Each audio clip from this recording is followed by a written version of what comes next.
ማትያስ ቀዳማዊ ፓትርያርክ ርዕሰ ሊቃነ ጳጳሳት ዘኢትዮጵያ ሊቀ ጳጳስ ዘአክሱም ወዕጨጌ ዘመንበረ ተክለ ሃይማኖት፣ ብፁዕ አቡነ ሳዊሮስ የመንበረ ፓትርያርክ ጠቅላይ ቤተ ክህነት ዋና ሥራ አስኪያጅ፣ የደቡብ ምዕራብ ሸዋ እና የሸገር ከተማ አህጉረ ስብከት ሊቀ ጳጳስ፣ ብፁዕ አቡነ ዲዮስቆሮስ የራያ ሀገረ ስብከት ሊቀ ጳጳስ፣ የቤተ መጻሕፍት መዘክርና የማህበራት ምዝገባ ክትትልና ቁጥጥር መምሪያ የበላይ ኃላፊ፣ ብፁዕ አቡነ ሕርያቆስ የአዲስ አበባ ሀገረ ስብከት ሊቀ ጳጳስ፣ የሀዲያና ስልጤ ከምባታ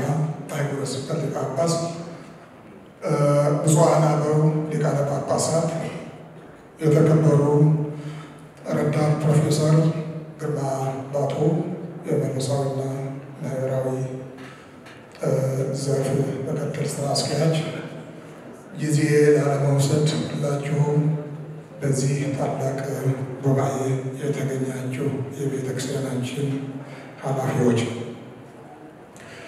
እንግዲህ ከብፁዕነታቸው በመከተል እሳቸው በፈቀዱትና በሰጡት መመሪያ መሰረት የሪፖርቱ ካልአይ ክፍል ከዚህ ቀጥሎ አቅርባለሁኝ። ይህንን ሪፖርት ከሐምሌ 1 ቀን 2016 ዓመተ ምህረት ጀምሮ እስከ ሰኔ 30 ቀን 2017 ዓመተ ምህረት በጀት ዓመት በቅዱስ ሲኖዶስ ውሳኔና በቅዱስነቱ አባታዊ አመራር በመንበረ ፓትርያርክ ጠቅላይ ቤተ ክህነት ጽሕፈት ቤት የተከናወኑ አበይት ተግባራትን ማቅረብ እቀጥላለሁ።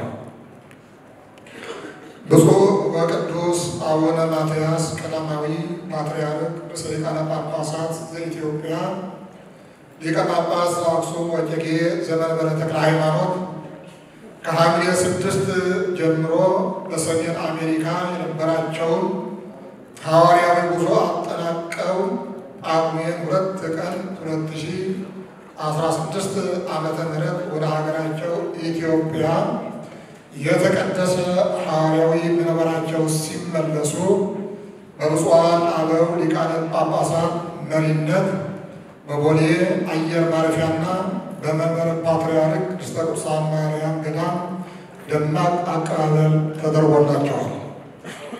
ቅዱስነታቸው የ2017 ዓመተ ምህረት ርዕሰ አውደ ዓመት በዓልን የጌታችንን የልደት በዓል በዓለ ጥምቀትንና የትንሣኤን በዓል አስመልክተው የእንኳን አደረሳችሁ መልእክትና ቃለ በረከት አስተላልፈዋል። በእንኳን አደረሰው መርሃ ግብሮችም ላይ ቃለ ቡራኬ አስተላልፈዋል። የልደትና የትንሣኤ በዓላትን በሰበታ ጌቴሴማኒ ቤተ ደናግል ተገኝተው በገዳሙ እየተረዱ ከሚያሉ ሕፃናትና ከገዳማውያን ጋር አክብረዋል። የመስቀል ደመራን በመስቀል አደባባይ፣ በዓለ ጥምቀትን በጃን ሜዳ በኃይለ ጥምቀት አክብረዋል። በጾመ ነነዌ መግቢያ የጸሎተ ምህላና የሰላም ጥሪ ያደረጉ ሲሆን በዐቢይ ጾም ሱባዔ መጀመሪያ ደግሞ አባታዊ መልእክት አስተላልፈዋል። የተቀጸለ ጽጌን በዓል በመንበረ ጸባዖት ቅድስት ሥላሴ ካቴድራል ኅዳር 21 እና ጥር 21 የተከበሩትን የእመቤታችን የቅድስት ድንግል ማርያምን በዓላት በመንበረ ፓትርያርክ ቅድስተ ቅዱሳን ማርያም ገዳም ሲያከብሩ ታኅሳስ 19 የሊቀ መላእክት የቅዱስ ገብርኤልን በዓል በቁልቢ በማክበር በመልካ ጀብዱ ጌቴሴማኒ መካነ ቅዱሳን አቡነ አረጋዊ ወአሴና አንድነት ገዳም ተገኝተው በገዳሙ እየተረዱ የሚያልፉ ሕፃናትን ጎብኝተዋል። በተጨማሪም የካቲት 24 ቀን 12ኛ ዓመት በዓለ ሲመታቸውን አክብረዋል።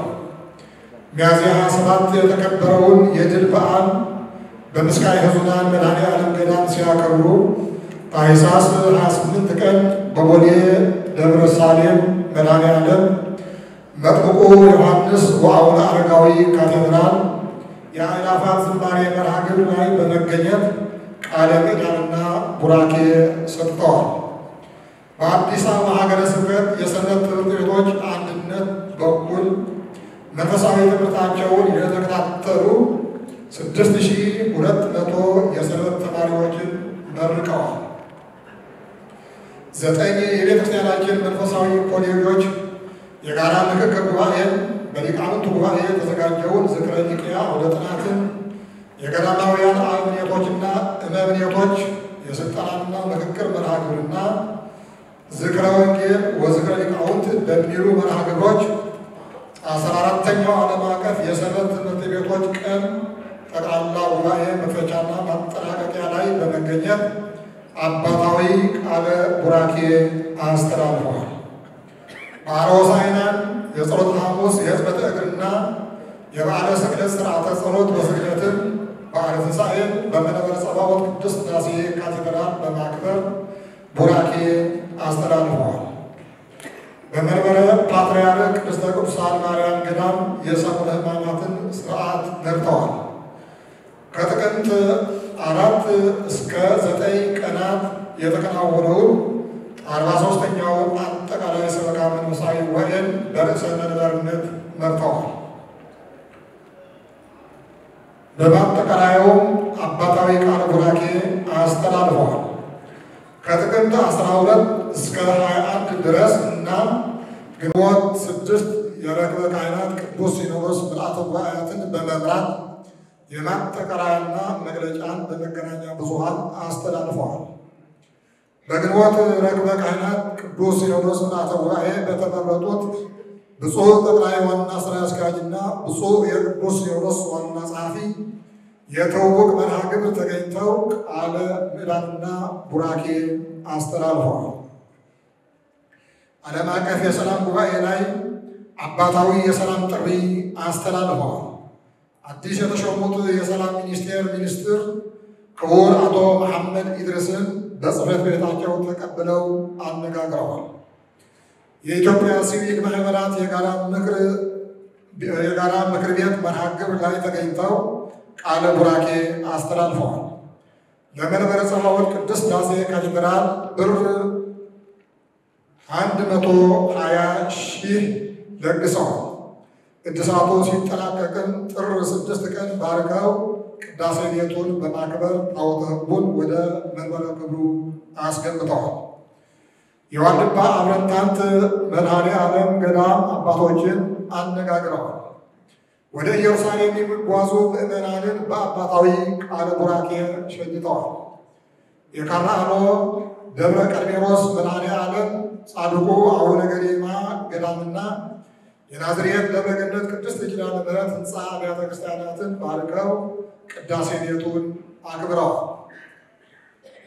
በአዲስ አበባ ሀገረ ስብከት የየካና የኮልፌ ቀራኒዮ ክፍለ ከተሞች ቤተ ክህነት ለሚያሰሩት ጽሕፈት ቤትና ሁለገብ ሕንፃዎች የመሠረት ድንጋይ አኑረዋል።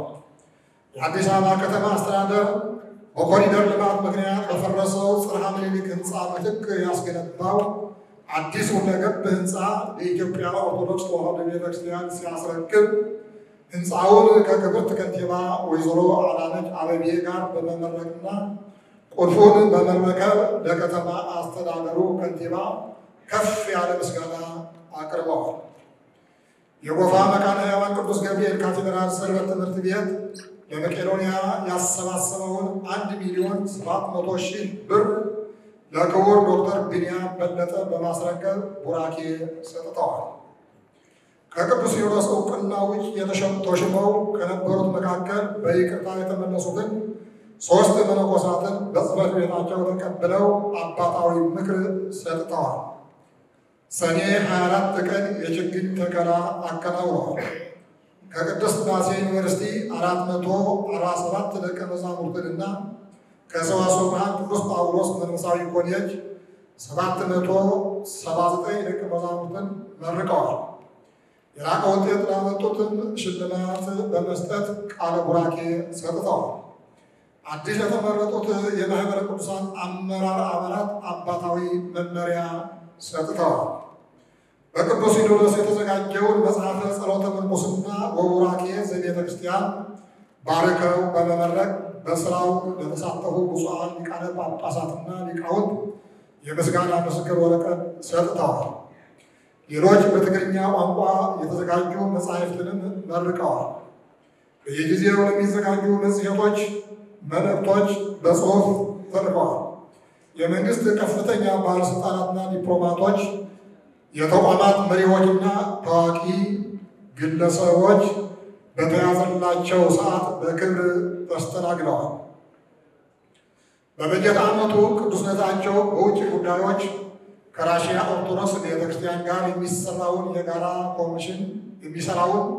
የጋራ ኮሚሽን ተቀብለዋል። በሰሜን አሜሪካ ከዩታህ ግዛት በኋላኛው ቀን የኢየሱስ ክርስቶስ ቤተክርስቲያን መሪዎች ለቤተክርስቲያናችን የተበረከተውን ሕንፃ የይዞታ ማረጋገጫ ይዘው የመጡ ተወካዮችን ተቀብለው የካርታና ፕላን ርክክብ አከናውነዋል።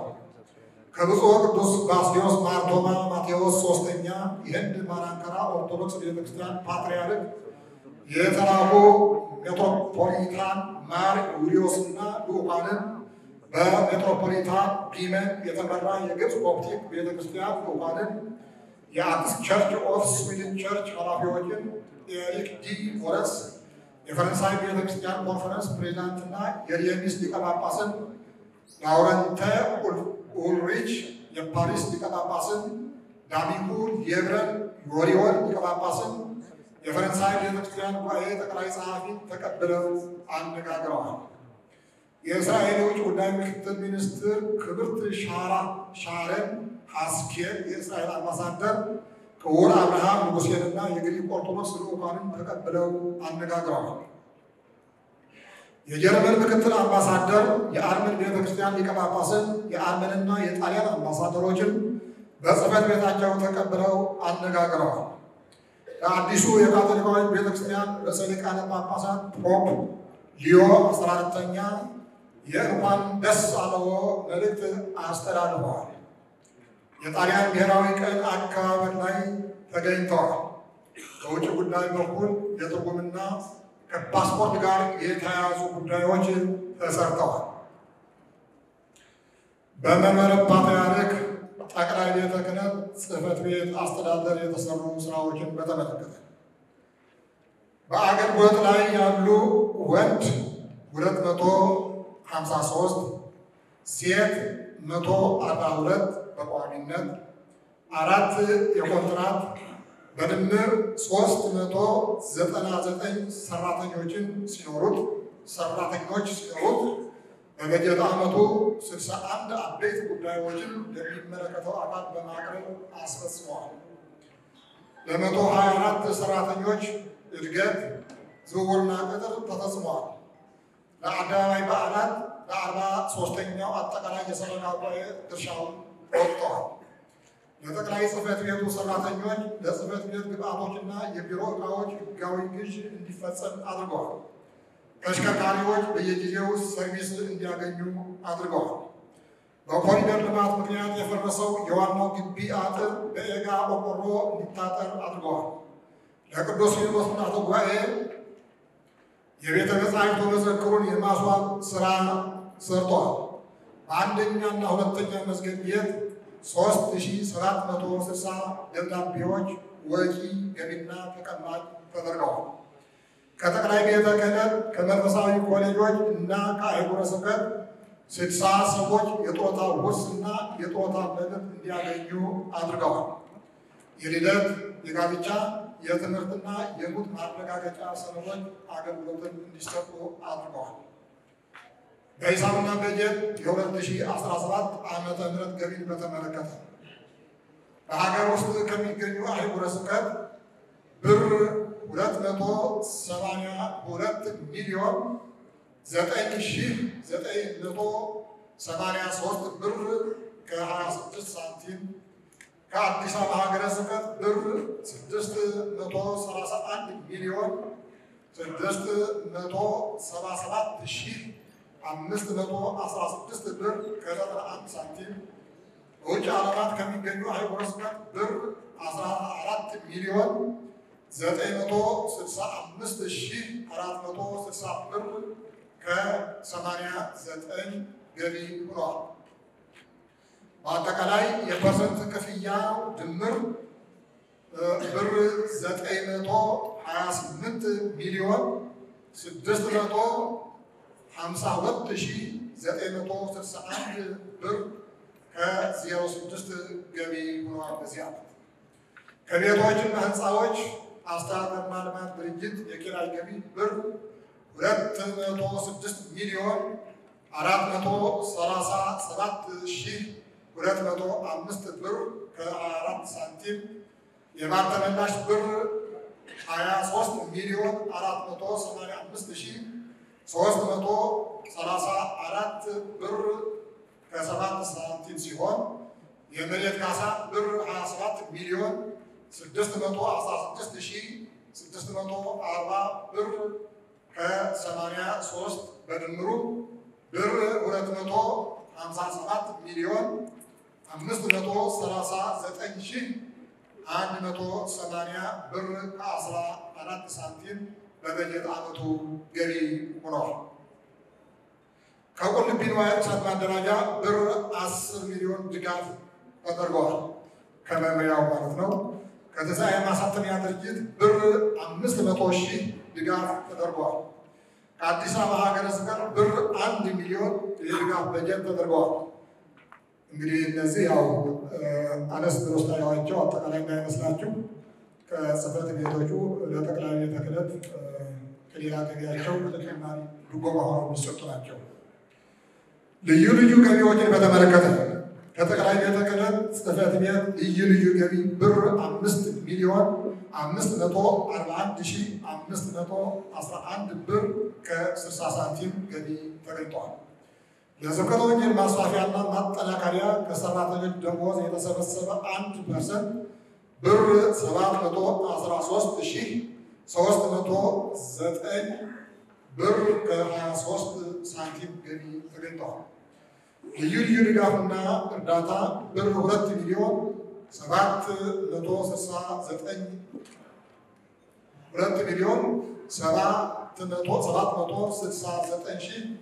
769,709 ብር ገቢ ተገኝቷል።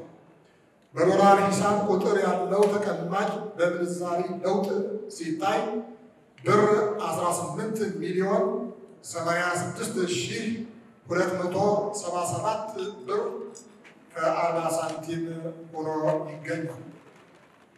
ወጪን በተመለከተ ለመደበኛ በጀት ብር 1 ቢሊዮን 477 ሚሊዮን 241,112 ብር ከ77 ሳንቲም ካፒታል በጀት ብር 2 ቢሊዮን 678 ሚሊዮን 178,033 ብር ከ36 በድምሩ ብር 4 ቢሊዮን 155 ሚሊዮን 419,146 ብር ከ13 ሳንቲም በጀት የተያዘ ሲሆን በበጀት ዓመቱ ከመደበኛ በጀት ብር 1 ቢሊዮን 477 ሚሊዮን 241,112 ብር ከ77 ላይ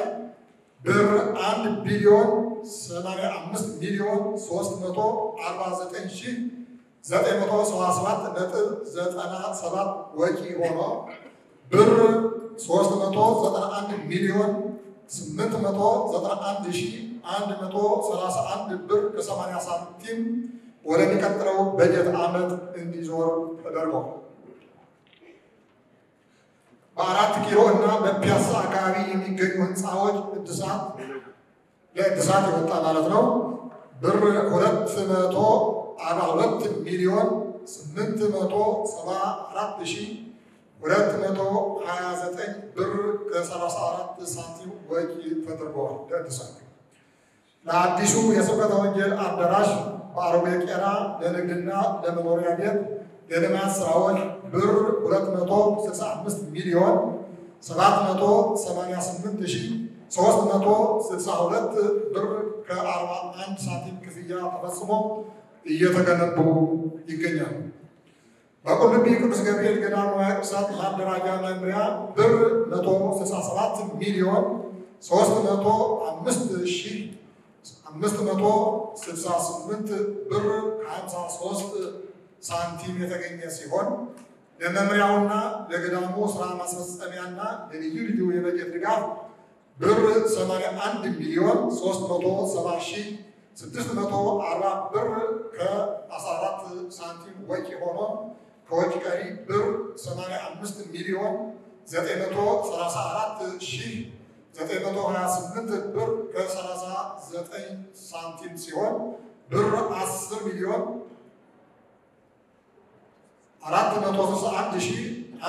461,155 በንብረትነት ተመዝግቦ ይገኛል። ከትንሣኤ ማሳተሚያ ድርጅት ብር 34 ሚሊዮን 629,380 ብር ከ8 ሳንቲም የተገኘ ሲሆን ብር 29 ሚሊዮን 303,575 ብር ከ14 ሳንቲም ወጪ ሆኖ ከወጪ ቀሪ በጥሬ ገንዘብ ብር 5 ሚሊዮን 325,804 ብር ከ94 ሳንቲም በንብረት ክፍልና በሱቅ በብር 30 ሚሊዮን 116,397 ብር ከ32 ሳንቲም ግምት ያለው ንብረት ለቀጣይ ዓመት ዙሯል። የሊቃውንት ጉባኤ ዝክረ ኒቅያ ዝግጅት ብር 7 ሚሊዮን 721,140 ብር ድጋፍ ተገኝቶ ብር 4 ሚሊዮን 396,365 ብር ከ20 ሳንቲም ስራ ላይ ውለዋል። የገዳማት መምሪያ ካገኘው ድጋፍ ብር 3 ሚሊዮን 730,188 ብር 49 ሳንቲም ብር 3 ሚሊዮን 219,998 ብር በስራ ላይ ውለዋል። የመንበረ ፓትርያርክ ጠቅላይ ቤተ ክህነት ጽሕፈት ቤት የኔትወርክ ዝርጋታ መክፍያ ብር 6 ሚሊዮን 906,583 ብር ከ15 ሳንቲም ተከፍሎ እየተሰራ ይገኛል። የቁጥጥር አገልግሎትን በተመለከተ ለ45 ተቋማት ኦዲተሮችን መድቦ ምርመራ አካሂዷል። በዚህም አህጉረ ስብከትና መንፈሳዊ ኮሌጆች ድርጅቶች ውጤታማ የሂሳብ አሰራርና አፈጻጸም ያሳዩ ሲሆን የባህር ዳር ጽርሐ ጽዮን፣ የወልቂጤ ዜና ማርቆስ መንፈሳዊ ኮሌጆች ሂሳባቸውን በደብል ኢንትሪ በአግባቡ ሰርተዋል። አዲስ ከተቋቋሙት የቡኖ በደሌ፣ የምስራቅ ጉራጌ አህጉረ ስብከት ሂሳባቸው ተመርምረዋል። ለጅግጅጋ፣ ለአፋር፣ የጌዲዮ አማሮና ቡርጂ አህጉረ ስብከት ስልጠና ተሰጥቷል። በአንዳንድ አህጉረ ስብከት ግልጸኝነት የጎደለው አሰራር መኖሩ፣ የባለሙያ እጥረት መኖሩ፣ ሕጋዊ ሰነድ አያያዝ እጥረት መኖሩ፣ የግዢ አፈጻጸም ጉድለቶች መኖራቸው በሚመለከተው አካል እርምት አለመወሰዳቸው ታይተዋል። የቅድና ልማት መምሪያ በተመለከተ ለ245 ግንባታዎች ፈቃድና መመሪያ የሰጠ ሲሆን ከህገወጥ የጎዳና ልመና ጋር በተያያዘ ደብዳቤዎች ለፖሊስ ኮሚሽን ተጽፈዋል። ፕላን ያላሟሉ አገልግሎት ፈላጊዎች እንዲያሟሉ ተጠይቀዋል። በቤተ ክርስቲያኒቱ ቤቶችና ህንፃዎች ላይ ጥናት አቅርበዋል። በኮሪደር ልማት ስለሚሰሩ ግንባታዎች ከአብይ ኮሚቴው ጋር በመሆን የድርሻውን ተወጥተዋል። ከባለሙያ ክትትል ውጭ በተሰሩ ግንባታዎች ዙሪያ የማስተካከያ ምክረ ሀሳብ ሰጥተዋል። በይግባኝ ሰሚ መንፈሳዊ ፍርድ ቤት የተሰሩ ስራዎች ከባለፈው ዓመት የዞረ መዝገብ 1 በበጀት ዓመቱ በይግባኝ የቀረቡ 15 በቀጥታ የቀረቡ 3 መዝገቦች በድምሩ 19 ፋይሎች ውሳኔ አግኝተዋል። የዞረ ፋይልም የለም። በሕግ አገልግሎት በኩል የተሰራው ስራ ለ127 ጉዳዮች የሕግ አስተያየትና የውሳኔ ሀሳብ ሰጥተዋል። የሕግ ከለላ ለማግኘት 10 ደብዳቤዎች ለሚመለከተው አካል ተልከዋል። 5 ጉዳዮች ለውሳኔ ቀርበዋል። 7 ውሎች ተዘግተዋል። 2 ባለሙያዎች ለዝውውርና በቅጥር ተመድበዋል። ካለፈው ዓመት የዞረ ፋይል 3 በበጀት ዓመቱ በአዲስ መልክ ክስ ከተመሰረተባቸው 17 ፋይሎች 13 ውሳኔ ሲያገኙ 4ቱ ወደሚቀጥለው በጀት ዓመት በቀጠሮ ተዛውረዋል። የአከራይ ተከራይ ያልተከፈለ ብር 7 ሚሊዮን ገቢ ተደርገዋል። መክፈል ያልቻሉ ውላቸው እንዲቋረጥ አድርገዋል። ከሕግ ባለሙያዎች ጋር በመሆን በእነ አቶ ጽጌ ስጦታ ሚስጥር መዝገቡና ትዝታው ሳሙኤል ላይ ክስ ተመስርተዋል። በመሪ ዕቅድ ትግበራ በኩል የተሰራ ስራ የፖሊሲ ጥናት በዝግጅት ላይ ይገኛል። በአጭር ጊዜ የሚተገበሩትን በመለየት ሙያዊ ጥናትና ድጋፍ እየተደረገ ነው። ለትግበራው የአሰልጣኞች ስልጠና ተሰጥተዋል። የትግበራ ሰነዶች ተሰራጭተዋል። በመሪ ዕቅድ ትግበራ መሰረት የመንፈሳዊ ዘርፍ እና የኢኮኖሚያዊና ማህበራዊ ዘርፍ ምክትል ዋና ስራ አስኪያጆች ተመድበዋል። የጥናት ምርምርና መረጃ ማዕከል መምሪያ ኃላፊ ምደባ ተከናውኗል። በቋሚና ጊዜያዊ ፕሮጀክት የጠቅላይ ቤተ ክህነት ሁለገብ በአዳራሽ ግንባታ በኮሪደር ልማት ምክንያት በፈረሱ ቤቶቻችን ተገቢውን የምትክ ቦታና ካሳ ክፍያ ዙሪያ ክትትል ተደርጓል። በስብከተ ወንጌልና ሐዋርያዊ ተልእኮ በኩል የተሰሩ ለሰባኪያን ስልጠናና የውይይት መርሃ ግብር እንዲሁም የዓመታዊና አበይት በዓላት ስምሪት ተደርጓል። በየሳምንቱ ረቡዕ ለሰባኪያንና መምህራን ስልጠና ተሰጥቷል። በአህጉረ ስብከት ለአብያተ ክርስቲያናት ስምሪት በማድረግ ስልጠናዎች የተሰጡ ሲሆን ዜና ቤተክርስቲያን ወቅቱን ጠብቆ ታትሟል። በኢቢኤስ ቴሌቪዥን ጣቢያ በየሳምንቱ እሁድና ረቡዕ አገልግሎቱ እየቀጠለ ይገኛል። በቅዱስ ሲኖዶስ ውሳኔ መምሪያው የራሱን በጀት እንዲያንቀሳቀስ ተደርጓል። የስብከተ ወንጌል ቀን በየዓመቱ እንዲከበር የተሰጠው ውሳኔ የተፈጸመ ሲሆን የስብከተ ወንጌል 1% ክፍያ አጠናክሮ ለመሰብሰብ በብቃት እየሰራ ይገኛል።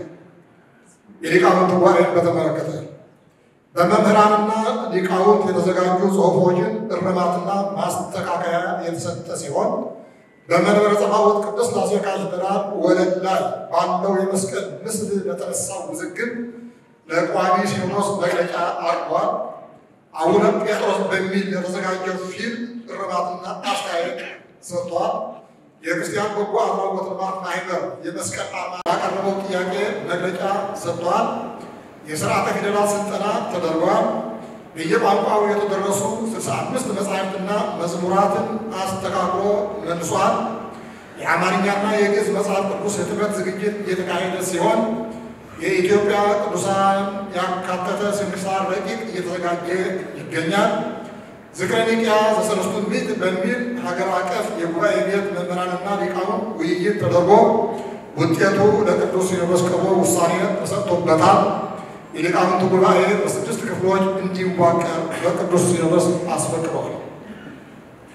የገዳማት መምሪያን በተመለከተ ለዋልድባ ዳርሻ ቅድስት ኪዳነ ምሕረት የእናቶች ገዳም ጃንገቢያ አቦ ጉባኤ ቤት፣ ለአቡነ አብሳዲ አንድነት ገዳም፣ ለከፋ መካነ ቅዱሳን አቡነ ገብረ መንፈስ ቅዱስና ቅድስት አርሴማ አንድነት ገዳም ድጋፍ አድርገዋል።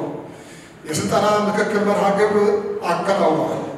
ከውጭ በተገኘ ብር 3,220,000 ድጋፍ ለ35 ገዳማት ባለ 200 ዋት የሶላር ድጋፍ አድርገዋል። በተጨማሪም ከውጭ ሀገር ካሉ አገልጋዮች፣ ከድርጅቶች፣ ከባለ ሀብቶች፣ ከአዲስ አበባ ገዳማትና አድባራት ለገዳማት ድጋፍ ገዳማውያንና ገዳማውያን ራሳቸውን በገቢ እንዲያጎለብቱ የልማት የህንፃ ግንባታ እቅድ ለማሰራት ውሳኔ ሀሳብ አቅርቧል። በሰበካ ጉባኤ ማደረጃ በኩል የተሰሩ ስራዎች ለ54ቱ አህጉረ ስብከት ቅጾችን በአግባቡ በመምራት እንዲያቀርቡ ተደርጓል። 43ኛው አጠቃላይ የሰበካ መንፈሳዊ ጉባኤ ከጥቅምት 4 ቀን እስከ 10 ቀን 2017 ዓ.ም ከመላው ዓለም ቤተክርስቲያንን በወከሉ 1077 ተሳታፊዎች ጉባኤው አካሂዷል። ለዚህ ታላቅ ጉባኤ ማስፈጸሚያ የሚሆን ብር 5,300,000 ከበጎ አድራጊ ድርጅቶች ተገኝተዋል። ጉባኤው ከወትሮው በተለየ መልኩ ተሳታፊዎች በየምድቡ ውይይት በማድረግ ውጤቱ ለቅዱስ ሲኖዶስ ምልዓተ ጉባኤ አቅርበዋል። በውጭው ዓለም ያሉ 25 አህጉረ ስብከት ሪፖርታቸውን የፐርሰንት ክፍያቸውን አቅርበዋል። ከሀገር ውስጥና ከሀገር ውጭ ብር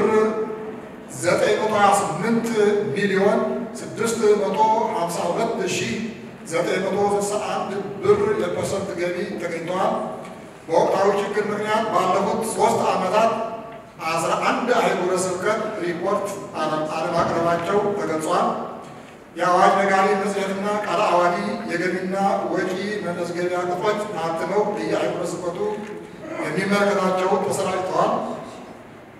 ኮምፒውተሮች፣ ፕሪንተር እና ፕሮጀክተር ከኔትወርክ ማስፋፊያዎች ጋር በድጋፍ በተገኘ ገንዘብ ተገዝተው ስራ ላይ ውለዋል።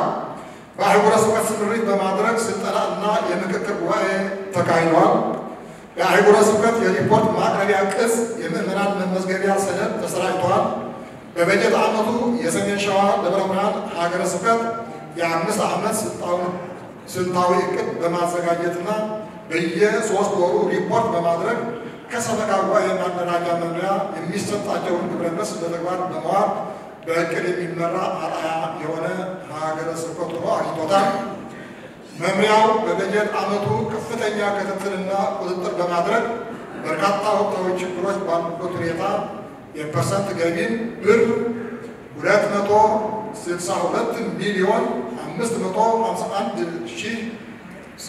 262,551,818 ብር ከ96 ሳንቲም በማሳደግ በታሪክ ከፍተኛ የሚባለው ብር 1,363,436 ብር ከ56 ገቢ ለማስገባት ተችሏል።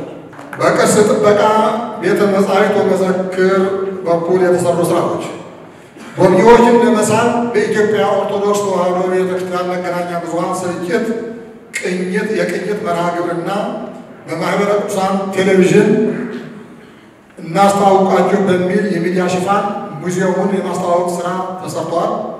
የቅድስት ቤተክርስቲያን ሀብትና ንብረት የውርስ ቅርሶች በባለቤትነት እንዲመዘገቡ በተቋቋመው የአእምሮ ንብረት አብይ ኮሚቴ አማካኝነት በኢትዮጵያ አእምሯዊ ንብረት ባለሥልጣን መስሪያ ቤት የቅጂና ተዛማጅ መብቶች ከ120 በላይ መጻሕፍትና ንዋየ ቅድሳትን በማስመዝገብ 53 የምስክር ወረቀት በመቀበል ተችሏል። የመገናኛ ብዙኃን ስርጭት አገልግሎት ድርጅትን በተመለከተ ለሰራተኞቹ የሙያ ስልጠና አድርገዋል። ከበጎ አድራጊ በተገኘ 55 ሚሊዮን ብር ወጪ ዘመናዊ ስቱዲዮ ተገንብተዋል። በድጋፍ በተገኘ ብር 2 ሚሊዮን የቀረጻ አይኖችን ተገዝተዋል። ከብፁዕ አቡነ ናትናኤል ዘኮሎራዶ ብር 65,000 እና ከአንድ ድርጅት ብር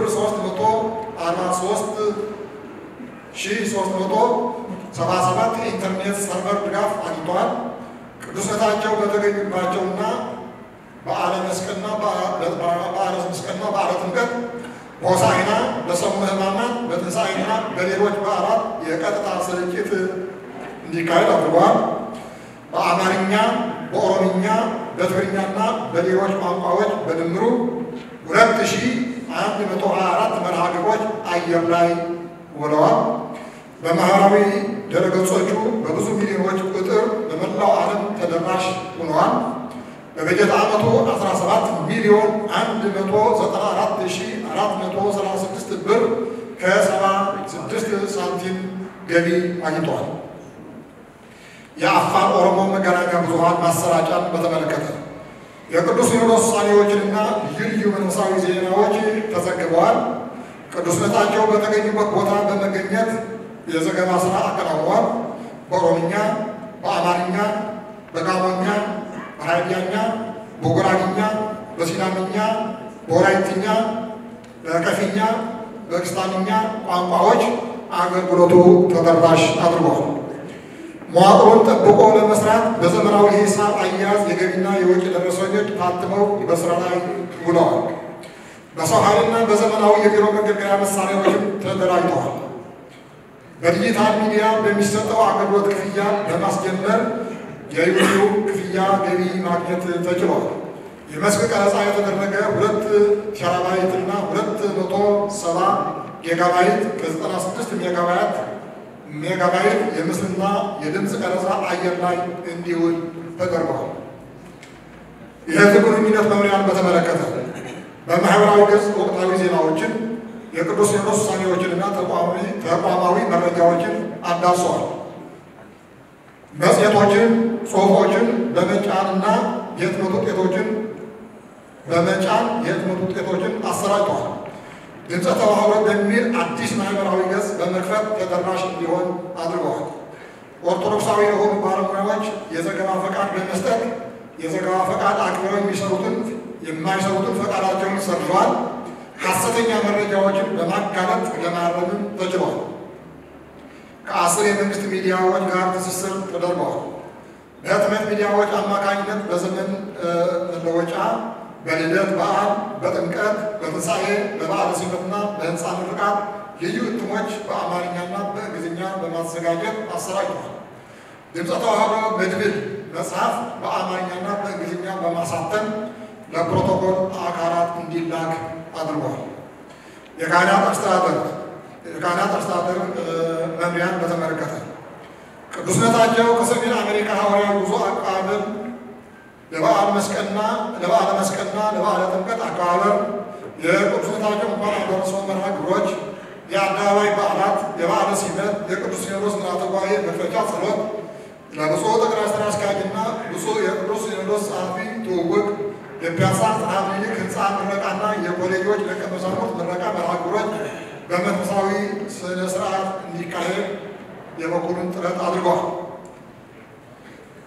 የሰንበት ትምህርት ቤት ማደረጃ በተመለከተ ከ1ኛ እስከ 4ኛ ክፍል 4 ጥራት መማሪያ መጻሕፍት ከ75% በላይ በየአህጉረ ስብከቱ እንዲሰራጭ ተደርገዋል።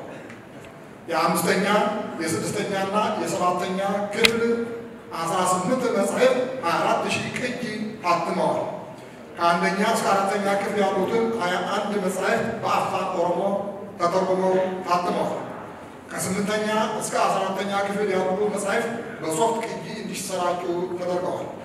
ስልጠናዎችና ምክክሮች የተደረጉ ሲሆን ከእነዚህም ውስጥ በስርዓተ ትምህርት ትግበራ ዙሪያና ከ15 አህጉረ ስብከት ለተውጣጡ የሰንበት ትምህርት ቤት መምህራን የአሰልጣኞች ስልጠና በቅድስት ሥላሴ ዩኒቨርሲቲ ሲደረግ የተተኪ መምህራን ስልጠና በቅዱስ ዜና ማርቆስ መንፈሳዊ ኮሌጅ ተሰጥተዋል።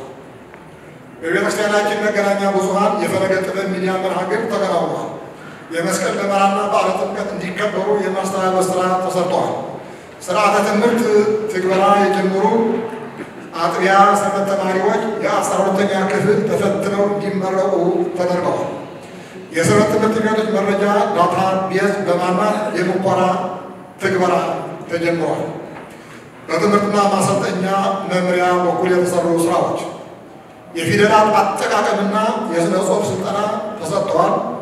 ለሰዋስወ ብርሃን ቅዱስ ጳውሎስ መንፈሳዊ ኮሌጅ ደቀ መዛሙርት በመደበኛና በተከታታይ መርሃ ግብር ተፈትነው ትምህርት ሲጀምሩ የትምህርት ማስረጃው ገቢ እንዲሆን ለቅዱስ ሲኖዶስ መግለጫ አቅርቦ አስፈጽሟል።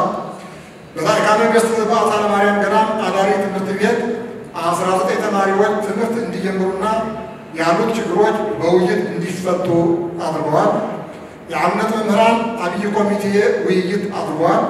ከዝክረ ነዳያን ዘአበዊነ ድርጅት የተገኘ ድጋፍ ለታሪካ ነገሥት በዓታ ለማርያም ገዳም አዳሪ ተማሪዎችና ጡረተኞች ተሰጥቷል። በአህጉረ ስብከት ስልጠና ተካሂደዋል። ከ9 ከፍተኛ ትምህርት ተቋማት ኃላፊዎች ጋር ምክክር ተደርጎ አብይ ኮሚቴ ተቋቁሟል። ዝክረ ወንጌል ወዝክረ ሊቃውንት በሚል ጉባኤ ተደርጓል። የደብረ ሮሃ ቅዱስ ላሊበላ ገዳም ከስዊድን የቅዱስ አግናጢዮስ መንፈሳዊ ኮሌጅ ጋር በመተባበር የሚጀምረው መርሃ ግብር ከውጭ ጉዳይ መምሪያ ጋር በመሆን ለቅዱስ ሲኖዶስ መግለጫ አቅርቧል። የቅዱስ ሥላሴ ዩኒቨርሲቲን በተመለከተ ዩኒቨርሲቲው በድህረ ምረቃ መርሃ ግብር በቀንና በማታው እንዲሁም በሳምንት መጨረሻ በርቀትና በካህናት መርሃ ግብር ጨምሮ 4967 በመጀመሪያ ዲግሪ በማስተማር ላይ ይገኛል። 447 ተማሪዎች ተመርቀዋል። በመጀመሪያ በሁለተኛና በሶስተኛ ዲግሪ ተማሪዎችን ተቀብሎ በማስተማር ላይ ይገኛል። ዩኒቨርሲቲው የግዕዝ ቋንቋና የሥነ ጽሑፍ ጥናት በአዲስ መልክ እያስተማረ ሲሆን የመጀመሪያ ጊዜ በዩኒቨርሲቲው ዓለም አቀፍ ይዘቱን የጠበቀ መጽሔት ተዋህዶ ታትሞ ተሰራጭቷል። ከ9 ከፍተኛ መንፈሳዊ ተቋማት ጋር የልምድ ልውውጥ አድርጓል። ተማሪዎች ከመደበኛው ትምህርት ጎን ለጎን ዜማ፣ አቋቋም፣ ቅዳሴና ቅኔ እንዲማሩ አድርጓል። የዩኒቨርሲቲው B+G+8 ማስፋፊያ ህንፃ ግንባታ በተገቢው መንገድ እየተገነባ ይገኛል። የሰዋስወ ቅዱስ ጳውሎስ መንፈሳዊ ኮሌጅን በተመለከተ በዋናው ግቢና በቅዱስ ሥላሴ ዩኒቨርሲቲ ህንፃ 2579 ተማሪዎችን የሚያስተምር ሲሆን 769 ደቀ መዛሙርት በትርጓሜና በሌሎች ትምህርቶች አስመርቋል። 52 መምህራን በመደበኛና በኮንትራት አሉት። ኮሌጁ በቅዱስ ሲኖዶስ ውሳኔ ከዲፕሎማ ወደ ዲግሪ እንዲያድግ ሲደረግ በከፍተኛ ባለሙያዎች ልዩ ኮሚቴ የተጠናው ስርዓተ ትምህርትን በቅዱስ ሲኖዶስ ጸድቋል። የጥናትና ምርምር ክፍል በማቋቋም በስራ ላይ ይገኛል። ለብዙ ጊዜ ጥያቄ ሆኖ የቆየው ቦርድ የማቋቋም ስራው ተጠናቆ ይገኛል። 153 ቋሚና ጊዜያዊ ሰራተኞች በዘመናዊ ትምህርት ቤት የማስተማር ስራቸውን በአግባቡ ያከናወኑ ይገኛሉ። የራስ አገዝ ልማት በማልማት ስራ አቁመው የነበሩ ሱቆችን እንደገና አንቶ በማከራየት ገቢ እንዲገኝ አድርጓል። ኮሌጁ እያስገነባው ያለውን ባለ 5 ወለል ህንፃ የዲዛይን ማሻሻያ በማድረግ ግንባታውን ለማስቀጠል በዝግጅት ላይ ይገኛል። በድረገጽ በልዩ ልዩ ማህበራዊ ሚዲያዎች ኮሌጁን የማስተዋወቅ ስራ ተሰርተዋል። በፍርድ ቤት የተያዙ ጉዳዮች በሙሉ መፍትሄ አግኝተዋል። የሂሳብ አሰራርን ጠብቆ እንዲሰራ ጥረት ተደርጓል። የኮሌጁን ይዘታ በማልማት ተጨማሪ ገቢ ማግኘት ተችሏል። በኮሌጁ ዘመናዊ ትምህርት ቤት አገልግሎት የሚሰጡ 17 ክፍሎችን በዘመናዊ ግንባታ በማጠናከር አገልግሎት እንዲሰጡ አድርገዋል። ከበጎ አድራጊዎች ልዩ ልዩ መጻሕፍት ተበርክተውለታል። የዝዋይ ሐመረ ብርሃን ቅዱስ ገብርኤል ገዳም ሥራ አመራር መንፈሳዊ ኮሌጅን በተመለከተ የትምህርት ቆይታ ከ2 ዓመት ወደ 3 ዓመት ማሻሻያ እንዲደረግ ቀርቧል። 23 ደቀ መዛሙርት ሲመረቁ 20 ደቀ መዛሙርት ተፈትነው እንዲመዘገቡ ተደርጓል። በክረምት የ1ኛ ዓመትና የ2ኛ ዓመት ወሰነ ትምህርት ስልጠና እንዲሰጣቸው ተደርጓል። በመደበኛ ሥራ አመራር በሐዲሳት ትርጓሜ በርቀት በድምሩ 132 ተማሪዎች ሲኖሩ ከ300 በላይ የአብነት ተማሪዎች ይገኛሉ። 40 መጻሕፍት ቤተ መጻሕፍት እንዲገቡ ሲደረግ በዝዋይ ፌዴራል ማረሚያ ቤት የሚገኙ ታራሚዎች በየእሁዱ ደቀ መዛሙርትን በመመደብ ትምህርተ ወንጌል ተሰጥተዋል። በሀገረ ስብከቱ ለሚገኙ አድባራትና ገዳማት ሰራተኞችና ምዕመናን የሶስት ቀናት ስልጠና ተሰጥቷል። የሐዋሳ ታቦር ፍኖተ ጥበብ መንፈሳዊ ኮሌጅ በመደበኛ ትምህርት የነገረ መለኮት 36 ደቀ መዛሙርት ትምህርታቸውን አጠናቀዋል። ከመደበኛ ተማሪዎች በተጨማሪ በቅዳሜና እሁድ መርሃ ግብር 145 ተማሪዎችን በማስተማር ላይ ይገኛል። መምህራንን ለ5 ቀናት ስልጠና እንዲያገኙ አድርገዋል። ከቅድስት ሥላሴ ዩኒቨርሲቲ ጋር የተገናዘበ ስርዓተ ትምህርት እንዲኖረው የስርዓተ ትምህርት ክለሳ በማድረግ ተግባር ላይ አውለዋል። በአራት ጉባኤ ትምህርት 29 ደቀ መዛሙርት ለምረቃ በቅተዋል። ከሐዋሳ ዩኒቨርሲቲ መምህራን ጋር በመተባበር ስልጠና ተሰጥተዋል። የወልቂጤ ቅዱስ ዜና ማርቆስ መንፈሳዊ ኮሌጅን በተመለከተ ከብፁዕ የሀገረ ስብከቱ ሊቀ ጳጳስ ጀምሮ የቅድስት ሥላሴ ዩኒቨርሲቲ፣ የወልቂጤ ዩኒቨርሲቲና የአብነት መምህራን እንዲያስተምሩ ተደርገዋል። አጋዥ መጻሕፍት በቤተ መጻሕፍቱ ተደራጅተዋል። ጥናትና ምርምርን ለማሳደግ ከወልቂጤ ዩኒቨርሲቲ ጋር በመተባበር ምክክር ተደርገዋል። በአጠቃላይ 123 ተማሪዎች በኮሌጁ ሲኖሩ ዘወትር ከሰዓት የአብነት ትምህርት ይማራሉ። ለሰርክ ጸሎት ይሳተፋሉ። ተራ ገብተው ኪዳን ያደርሳሉ። ዳዊትን ያስተዛዝላሉ። በመንፈሳዊ አገልግሎት ይሳተፋሉ። በገጬ አቡነ ሳሙኤል ገዳም 30 ተማሪዎች የአብነት ትምህርት የሚማሩ ሲሆን በሳምንታዊ ትምህርት 31 ደቀ መዛሙርት በመማር ላይ ይገኛሉ። በበጀት ዓመቱ ለመጀመሪያ ጊዜ 22 ተማሪዎች በዲፕሎማ ተመርቀዋል። የመቱ ፈለገ ሕይወት መንፈሳዊ ኮሌጅ በተመለከተ የተመደበለትን በጀት በአግባቡ ስራ ላይ እንዲውል አድርገዋል። በኮሌጁ 8 ቋሚ ሰራተኞች፣ 18 በኮንትራት በድምሩ 26 ሰራተኞች ሲኖሩት 30 መደበኛ እና 75 የርቀት ደቀ መዛሙርትን በመመዝገብ እያስተማረ ይገኛል። የተማሪዎችን የመኝታ ክፍል ችግርን ለመፍታት ሰፋ ያለ አዳራሽ በማመቻቸትና በማስተካከል በጊዜያዊ የመኝታ ክፍል ችግርን ለመፍታት ተችሏል። በመደበኛው የትምህርት ዕድል ማግኘት ያልቻሉ ደቀ መዛሙርት ገንዘብ እየከፈሉ እንዲማሩ አድርገዋል። በደብረ ብርሃን ቅዱስ ባስልዮስ መንፈሳዊ ኮሌጅ 5 መደበኛ እና 4 የትርፍ ጊዜ መምህራን ሲኖሩት 11 የቢሮ ሰራተኞች ይገኛሉ። በዲግሪ መርሃ ግብር 12፣ በዲፕሎማ 83፣ በኤክስቴንሽን ደግሞ የካህናት ልዩ ዲፕሎማ 47 ደቀ መዛሙርት የሚማሩ ሲሆን በሴሚናር በቱሪዝምና በቅርስ ጥበቃ በዲግሪ መርሃ ግብር ተዘጋጅቶ በቀንና በማታው ክፍለ ጊዜ ተማሪዎችን እያስተማረ ይገኛል። ደቀ መዛሙርት ተገቢውን ሕክምና እንዲያገኙ ከደብረ ብርሃን አጠቃላይ ሆስፒታል ጋር የውል ስምምነት አድርገዋል። ለኮሌጅ ሰራተኞች የቢሮ ቁሳቁስ እንዲሟላ ተደርገዋል። ቤተ መጻሕፍቱ በግዢ 200፣ በስጦታ 500 መጻሕፍት አግኝተዋል። ለመምህራንና ለአስተዳደር ስልጠና ተሰጥተዋል። ከልማትና ክርስቲያናዊ ተራድኦ ኮሚሽን 1 መኪና በእርዳታ አግኝተዋል።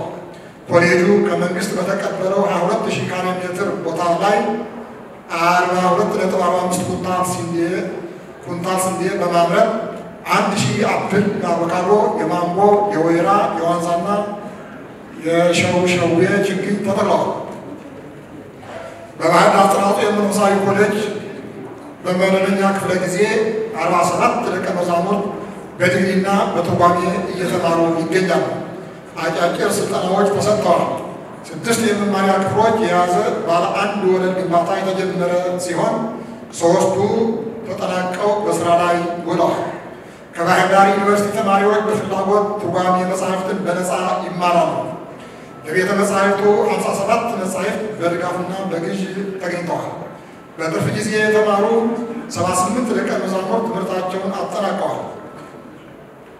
በልማት በኩል ሐብሐብና ቲማቲም በማምረት ተጨማሪ ገቢ ለማግኘት ተችሏል። ደብረ ታቦር የብፁዕ ቅዱስ አቡነ መርቆሬዎስ መታሰቢያ ትምህርተ ኖሎት መንፈሳዊ ኮሌጅን በተመለከተ በደብረ ታቦር ከተማ ባገኘው 40,000 ካሬ ሜትር ላይ የተገነባ ሲሆን በበጀት ዓመቱ 2 ህንፃዎችን ለመኝታ፣ ለመመገቢያ፣ ለመማሪያና ሌሎች አገልግሎትን ገንብቶ በማጠናቀቅ 10 ደቀ መዛሙርትን በዲግሪ መርሃ ግብር በተከታታይ መርሃ ግብር 80 ደቀ መዛሙርትን ተቀብሎ በማስተማር ላይ ይገኛል። ደቀ መዛሙርት ከመደበኛው ክፍለ ጊዜ በተጨማሪ የአብነት ትምህርት ይማራሉ። አካባቢው በርካታ ምስክር ጉባኤ ቤቶች ያሉበት በመሆኑ ለትምህርቱ እንቅስቃሴ እገዛ አድርጎለታል። ከደብረ ታቦር ዩኒቨርሲቲ ጋር ግንኙነት መፍጠር ተችሏል። ተጨማሪ ገቢ ለማግኘትም የጓሮ አትክልትና የእርሻ ስራ ለማከናወን ጥረት ተደርጓል።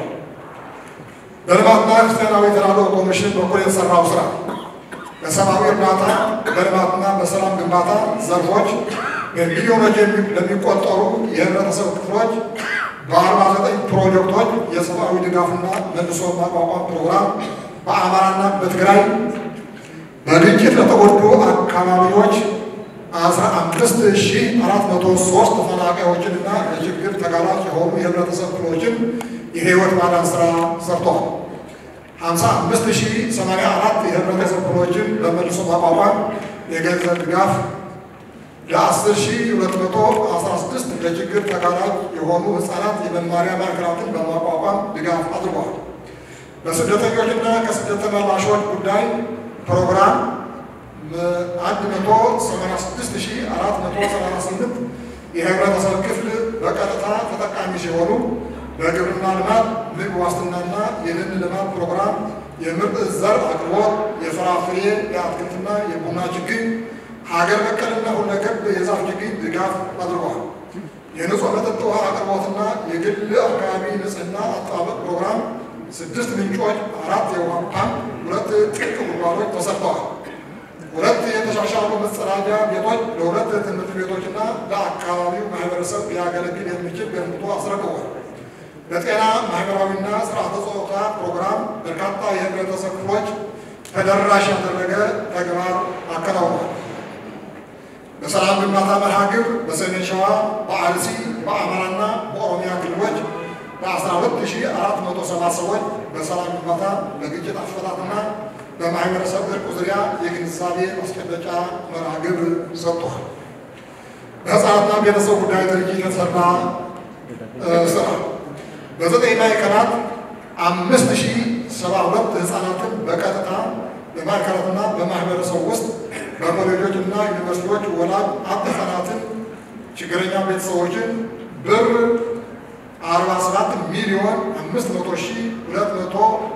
47,500,204 ብር ከ7 ሳንቲም ወጪ በማድረግ ድጋፍ አድርገዋል። በገጠር አብያተ ክርስቲያናት ገዳማትና እምነት ትምህርት ቤቶች እርዳታ ማስተባበሪያና ማደራጃ መምሪያ በኩል የተሰሩ ስራዎች ከሰሜን አሜሪካ በተገኘ እርዳታ ለዝቋላ አቡነ ገብረ መንፈስ ቅዱስና በምስራቅ አርሲ ለደብረ ኤላም በዓለ ወልድና አቡነ ሀብተ ማርያም ገዳም ድጋፍ አድርገዋል። 30 አብያተ ክርስቲያናት 7 ጉባኤ ቤቶች እንዲደገፉና ከ70 ሄክታር በላይ የደን ቦታ እንዲገኝ አድርገዋል።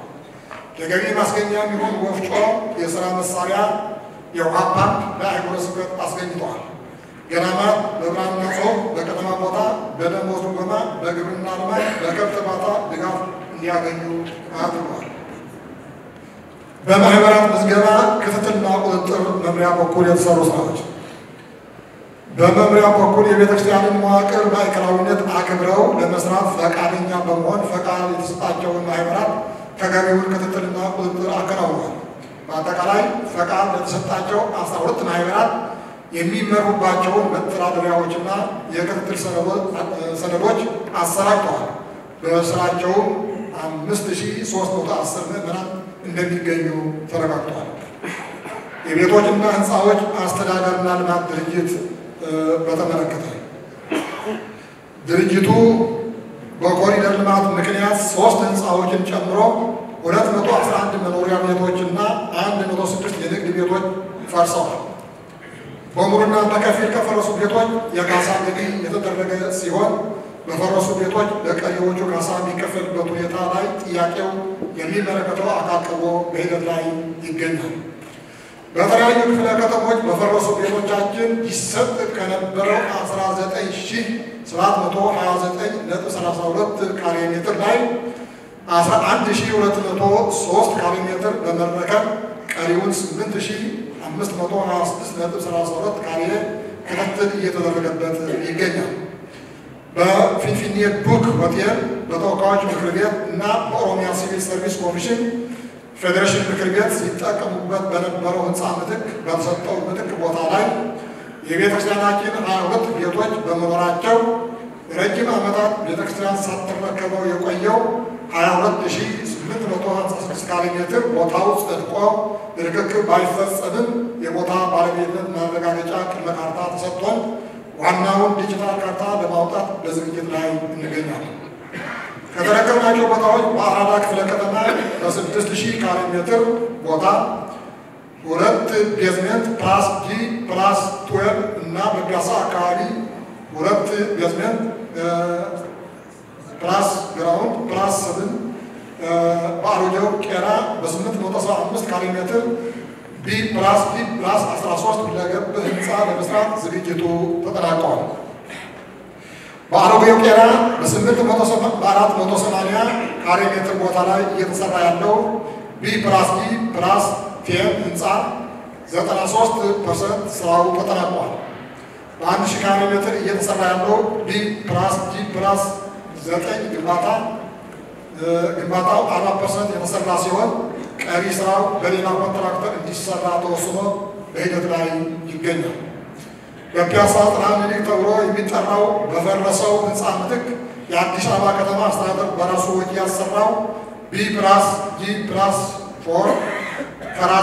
ቴራስ ህንፃ ስራው አልቆ ሰኔ 23 ቀን 2017 ዓ.ም በብፁዕ ቅዱስ አባታችን በብፁዓን ሊቃነ ጳጳሳት የጠቅላይ ቤተ ክህነት የመምሪያ ኃላፊዎች ክብርት ወይዘሮ አዳነች አቤቤ የአዲስ አበባ ከተማ ከንቲባ በተገኙበት ተመርቀዋል። 15 ህንፃዎች በከተማ አስተዳደሩ ደረጃ መሰረት ታድሰዋል። የብፁዕ ቅዱስ ፓትርያርክ ጽርሐ መንበር እድሳት እየተደረገበት ይገኛል። እድሳት ከተደረገላቸው ህንፃዎች ንቃይ ዕቃዎች በጨረታ ተሽጠው ገቢ ተገኝተዋል። በበጀት ዓመቱ ድርጅቱ ከመኖሪያ ቤትና ከልዩ ልዩ ገቢ ያገኘው ድምር ካለፈው በጀት ዓመት ከፍተኛ ብልጫ አሳይቷል። በጎፋ ዕደ ጥበብ ካህናት ማሰልጠኛ ትምህርት ቤት የተሰሩ ስራዎችን በተመለከተ መንበሮች፣ የክብር ወንበሮችና በርካታ ንዋየ ቅድሳት ተመርተው በሽያጭ ቀርበዋል። ከሽያጭ የተገኘ ጠቅላላ ገቢ ብር 8,797,338 ብር ከ37 ሳንቲም አጠቃላይ ወጪ ብር 8,262,195 ብር ከ60 ሳንቲም ሲሆን ከወጪ ቀሪ ብር 535,142 ብር ከ7 ሆኗል።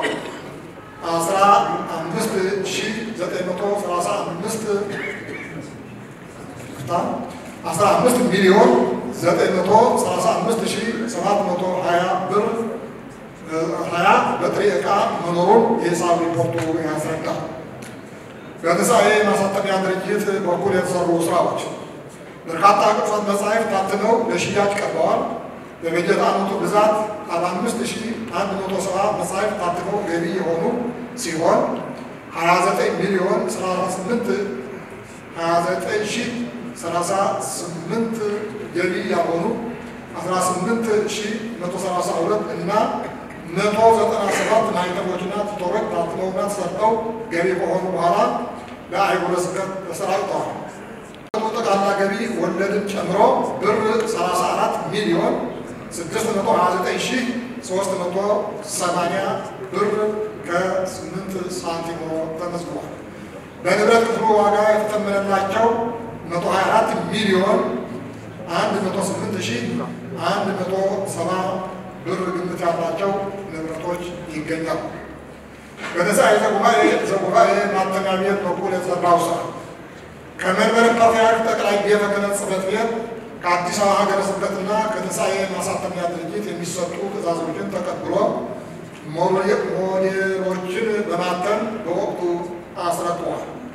በተጨማሪም ቅዱሳት መጻሕፍትን፣ መጽሔትና ጋዜጦችን፣ ልዩ ልዩ የግርጌና የራስጌ ማኅተሞችንና የስም ፊደሎችን፣ ባነሮችን፣ ሰርተፍኬቶችን ወዘተ እንዲሰሩ ተደርገዋል። የማተሚያ ቤቱ ጠቅላላ ገቢ ብር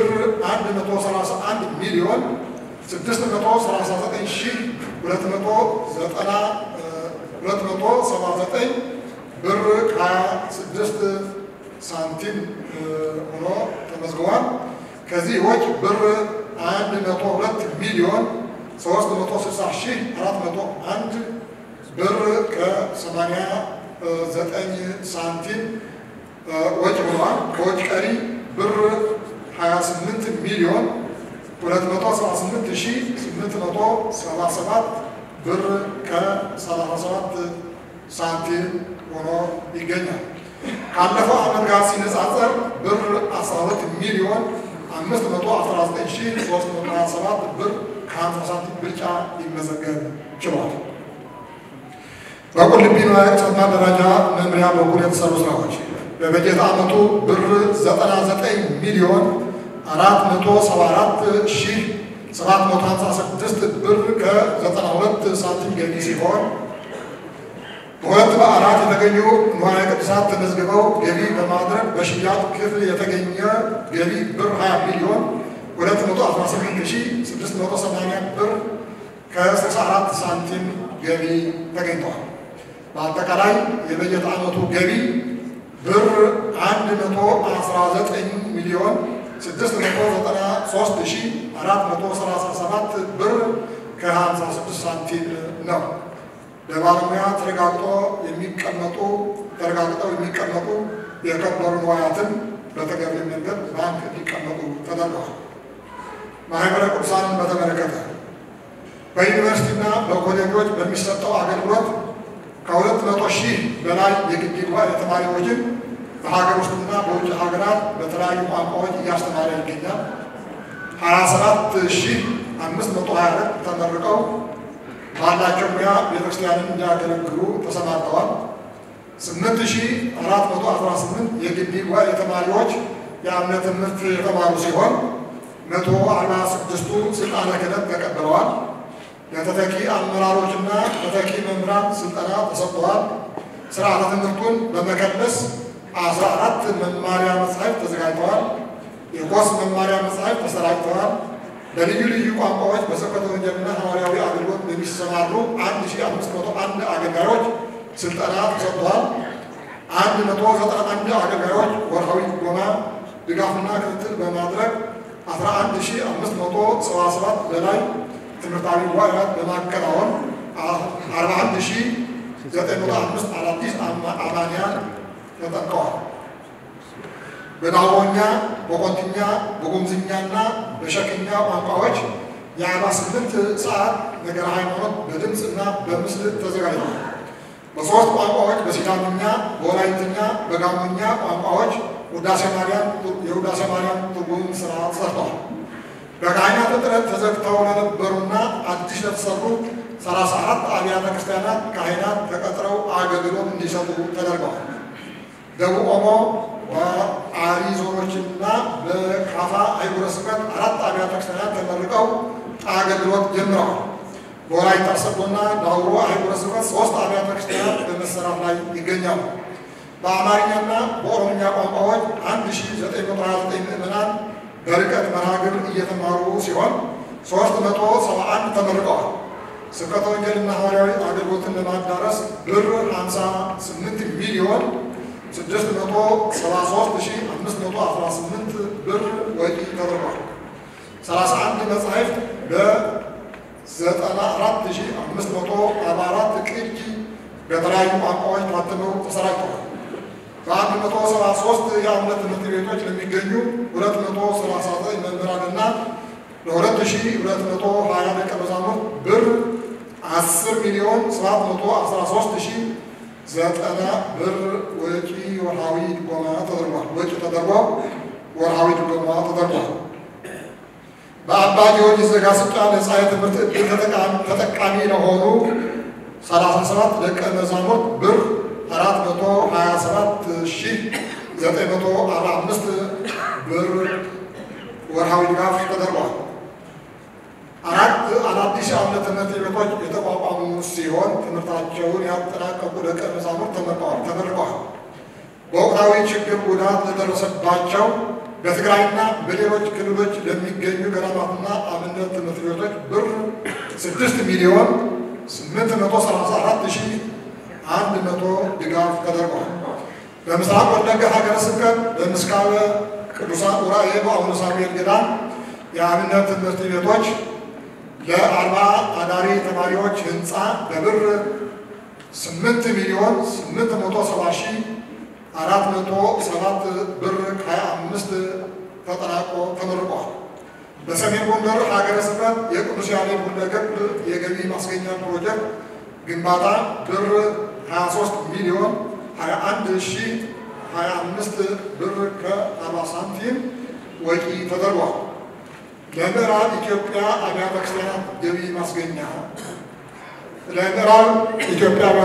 ገቢ ማስገኛ በበደሌ ከተማ ሁለገብ ህንፃ ግንባታ ብር 16,671,000 ሂደት መመዝገቡ በምናየው የኑሮ ውድነት ወቅታዊ የሆነው ሀገራዊና ዓለም አቀፍ ሁኔታ ውስጥም ሆነን በበጀት ዓመቱ የቤተ ክርስቲያን መስፋፋት የሐዋርያዊ ተልእኮ መጠናከርና የገቢ እድገት ተመዝግቧል።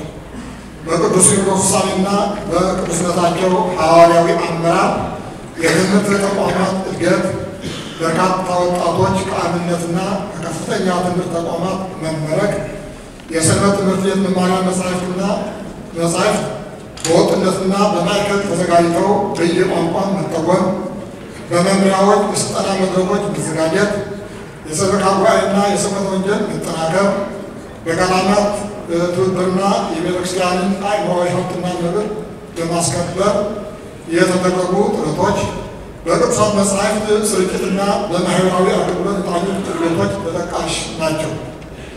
በኮሪደር ልማት እየተፈጠሩ ያሉት መልካም ዕድሎች እንደተጠበቁ ሆነው በፈረሱ ምትክ ለመገንባት ያረጁትን ለማሳደስ የተደረጉት ጥረቶች በአዎንታዊነት የሚታዩ ሲሆን በተለይም ከአዲስ አበባ ከተማ አስተዳደር ጋር ተቀራርቦ በመስራት አንድ ህንፃ ሙሉውን በመንግስት ወጪ በጥራት ተሰርቶ ለመረከብ መቻላችን አበረታች ሆኖ ተመዝግቧል።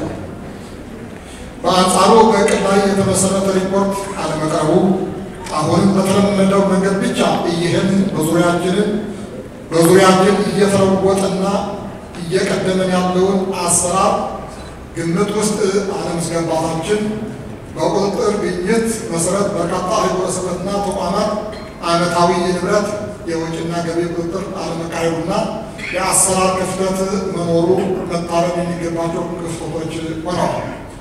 በወቅታዊ ችግር ምክንያት ባለፉት 3 ዓመታት 11 አህጉረ ስብከት ሪፖርት አለማቅረባቸው አሳሳቢ ጉዳይ ውስጥ መሆናችንን ያሳየናል።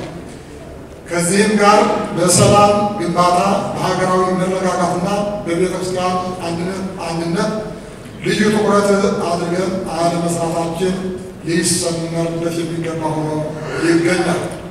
ይህ እንደተጠበቀ ሆኖ በቅጽበተ እምነትና በስርዓተ ቤተ ክርስቲያን ሐዋርያዊ ትውፊት ጠብቆ ማገልገል ይህ እንደተጠበቀ ሆኖ በቅጽበተ እምነትና በስርዓተ ቤተ ክርስቲያን ሐዋርያዊ ትውፊት ጠብቆ ማገልገል በሁሉም መደበኛ የቤተ ክርስቲያን ተልእኮ ከምንፈጽማቸው ግዴታዎቻችን በተጨማሪ በበጀት ዓመቱ የእቅዶቻችን ግቦችና ከወቅታዊ አንገብጋቢ የሆኑ ከፍተኛ ቦታ ተሰጥቷቸው ሊሰሩ የሚገባቸው ወሳኝ ጉዳዮች በማንሳት ዘገባችንን ለማጠናቀቅ እንሞክራለን። ሀገራዊ ሰላምና መረጋጋት የመላው ሕዝባችን ሁለንተናዊ ደህንነት፣ የቤተክርስቲያናችን አንድነት ከመቼውም በላይ በልዩ ትኩረት ልንሰራው የሚገባን ለነገ የማይባል ተግባር ነው። ሰላምንና አንድነትን ማምጣት ብፁዓን ገባርያነ ሰላም እንዳለው የእግዚአብሔር ልጆች የሚያስብለን በሁሉም ዘንድ የሚያስከብረን የልዕልናችን መሰረት ነው። ስለሆነ የራቁትን በማቅረብ የጠፉትን በመፈለግ የተጣላውን በማስታረቅ የታላቋን ቤተክርስቲያን ክብር ማስጠበቅ ዋና ግባችን ይሆናል። በዚህ ዓመት ስብከተ ወንጌልና ሐዋርያዊ ተልእኮን በማጠናከር የገጠሪቱን ቤተክርስቲያን ማዕከል አድርጎ መሰማራት፣ በየቋንቋው ማስተማር፣ የተዘጉ አብያተ ክርስቲያናትን ማስከፈት፣ የተዳከመውን አገልግሎት ማጠናከር፣ የገዳማትንና አብነት ትምህርት ቤቶችን ህልውና ማጠናከር ሌላው አንገብጋቢ ተልእኮአችን ሊሆን ይገባል። የቅድስት ቤተ ክርስቲያንን አጠቃላይ አስተዳደራዊ አሰራር ማዘመን ዘመኑን በሚዋጅ ተጠያቂነት ያለው ሁለንተናዊ እድገትን ሊያመጣ የሚችል የሰበካ ጉባኤ አደረጃጀትን በጥብቅ ማደራጀት፣ እጅግ ዘመናዊ የሆነ የገንዘብና የሀብት ብክነትን ማስቆም የሚችል የአስተዳደር ፋይናንስ ስርዓትን በአስቸኳይ በመዘርጋት ቤተክርስቲያንን ከጥፋት አገልጋዩን ከስደት መታደግ፣ ቅድስት ቤተክርስቲያንን ከልመና የሚያወጣ ማህበራዊና ልማታዊ ተቋማት የሚያሳድግ የኢኮኖሚ ልማቷን ማዕከል ያደረገ ስራ መስራት ከሁሉ በላይ ወቅታዊና አንገብጋቢ ጉዳይ ነው። ዛሬ ሳንሰራው ካለፍ መልሰን የማናገኘው እድሉ ካመለጠን ሮጠን የማንደርስበት ወቅት ላይ እንገኛለን። በአዲስ አበባ በፈረሱ ህንፃዎች ምትክ በተሰጠው ቦታ ላይ የአስቸኳይ ግንባታ ማከናወን በየአህጉረ ስብከቱም ካለው ፈጣን ልማትና እድገት ጋር የተጣጣመ ስራ ከተቻለም ከፍ ያለ ስራ መስራት የተጀመሩትን ማጠናቀቅ የተማከለና የተናበበ ልማት ማከናወን የህልውና ጉዳይ ነው። በመጨረሻ ዘመኑ የደረሰበትን ቴክኖሎጂ መሰረት ያደረገ የብዙሃን መገናኛና የህዝብ ግንኙነት ሁሉን አቀፍ የአስተዳደር የተቋማት ሲስተም ዓለም አቀፍ ስምሪት ቅድስት ቤተክርስቲያን በቦታና በጊዜ ያልተገደበ ተደራሽነት እንዲኖራት ማድረግ የወቅቱ ወሳኝና ለነገ የማይባል ተግባር ነው። ስለሆነም የዘመኑን ሂደት እያነበን ወቅቱ ከሚፈልገው በላይ ተጠናክረን የቤተክርስቲያንን አሰራር በላቀ መሰረት ላይ አደራጅተን ልዕልናዋን አስከብረን የተቋማት ህልውና አስጠብቀን የአገልጋይ ልጆቿን መብትና አኗኗር በማሻሻል የተሻለ እድገት እንድናስመዘግብ አምላከ አበው እግዚአብሔር ይርዳን በማለት ያለፈውን ዓመት አስፈጽሞ በደህና ያገናኘን አምላክ ሀገራችንን ሰላም አድርጎ የቤተክርስቲያናችንን አንድነት ጠብቆ ለመጪው ዓመት በሰላም ያድርሰን እንላለን። ወስብሐት ለእግዚአብሔር።